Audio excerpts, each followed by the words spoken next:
Hey, it's Melissa with WTI, and if you're into precision hunting, then you need precise equipment, like this Death Grips tripod by EBODSJR.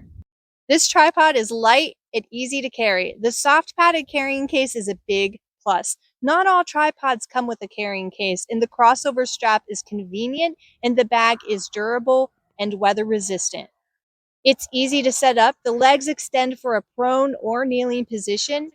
Fully extended, it's taller than most tripods, and it's the perfect height for my husband. He's 6'2" and thrilled that he doesn't have to slouch. This sleek looking tripod is accurate and it holds any size foregrip. It's quiet, it swivels and rotates with tension to keep that perfect stabilization, and the grip holds true to its name. It's really tight. The legs are adjustable to use on hillside or uneven terrain. The rubber foot can also adjust to be used with or without a spike, depending on the terrain or the surface. The bubble level is a nice feature to ensure that the tripod is in a level position.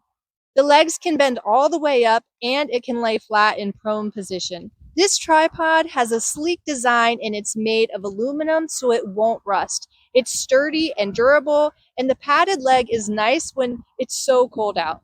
It's a great value for such a dependable tripod, always in position even if you're not. So don't go home from your hunt disappointed. You're going to love this Death Grips tripod too, and that's my point of view.